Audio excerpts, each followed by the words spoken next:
बस बस बस बस बस बस बस बस गेटটা বন্ধ করে দাও গেটটা বন্ধ করে দাও আরে আমাকে চলো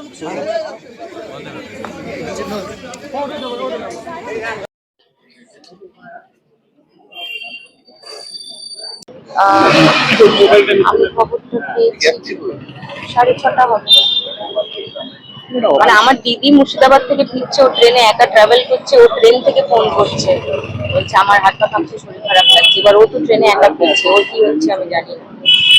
অনেক স্মৃতি রাহুলের সঙ্গে অকস্মাৎ এরকম একটা ঘটনা, ইন্ডাস্ট্রি বিশাল বড় লস। ইন্ডাস্ট্রির লস কিনা আমি জানি না, হয়তো লস, আমার অনেক বড় লস।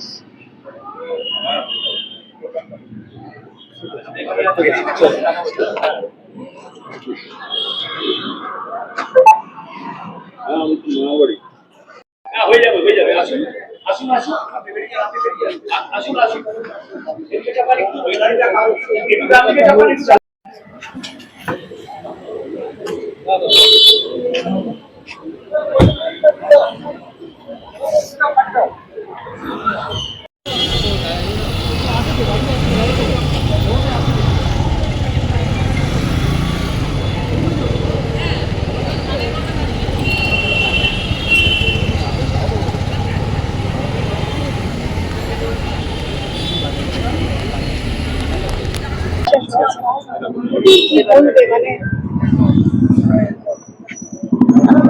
ছেড়ে দেওয়া উচিত।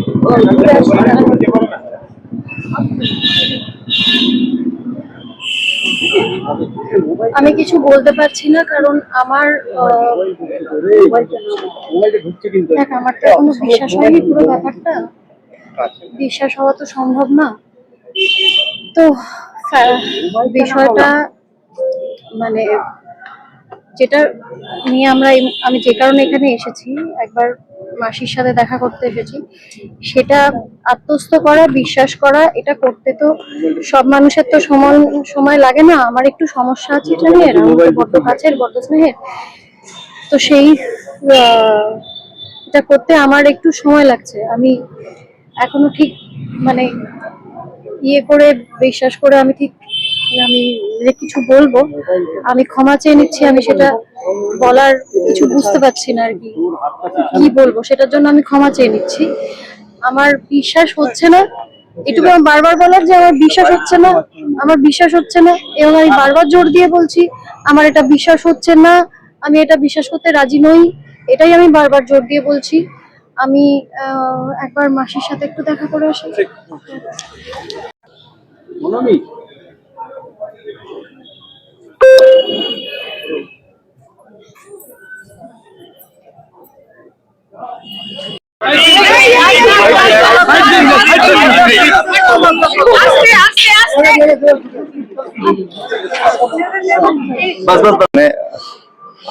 আমাকে খবরটা প্রথম দিল রাজদা।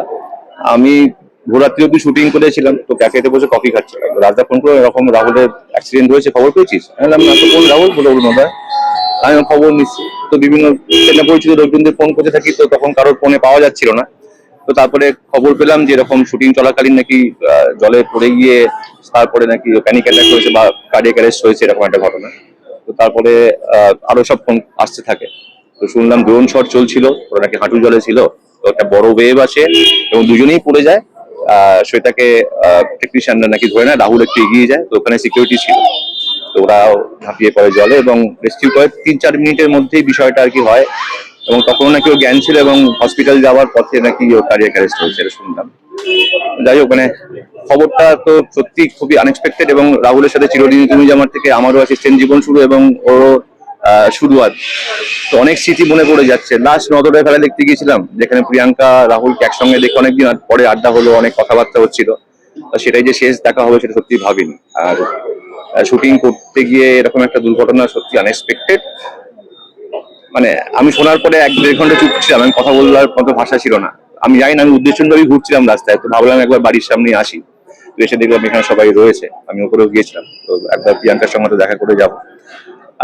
একটাই কথা বলার যে আমরা অনেক চাপের মধ্যে শুটিং করি, তো শুটিং চলাকালীন এই ধরনের শুটিং আমাদের করতে হয়, তো তার যেন প্রপার সিকিউরিটি সিস্টেম থাকে এবং সবটা যেন সিকিউর থাকে, কারোর প্রাণ তো মূল্যবান, তাই প্রত্যেকেরই আর কি বাড়িতে সবাই অপেক্ষা করে। আমার বাড়িতে আমার ছানা আছে, ওরও ছানা রয়েছে, তো সেটার জন্য খুব খারাপ লাগছে, মানে সহজে কথা বলতে আরো বেশি খারাপ লাগছে।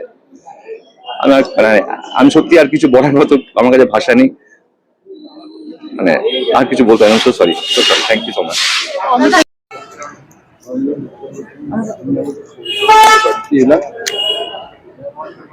ইতিমধ্যেই মাননীয় মুখ্যমন্ত্রী সমবেদনা জানিয়েছে, পরিবারের পাশে আছে এবং তিনি প্রশাসনকে বলেছেন সব রকম ব্যবস্থা গ্রহণ করতে, যাতে তার নিয়ে আসা যায়। এবং পুলিশ প্রশাসনের সঙ্গে কথা বলছি।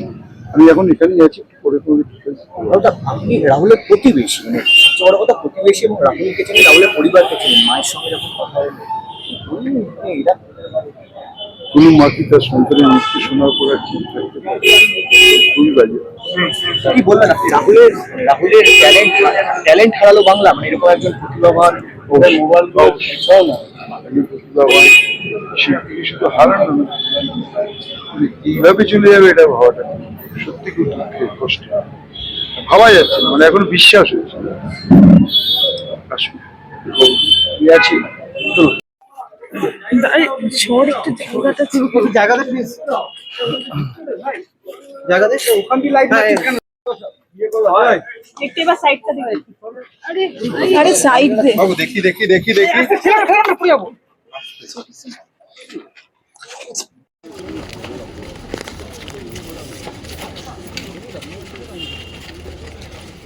লাইটটা পেছন থেকে মারিস না ভাই, কে লাইটটা মারছিস এদিকে এইবারই পেছন থেকে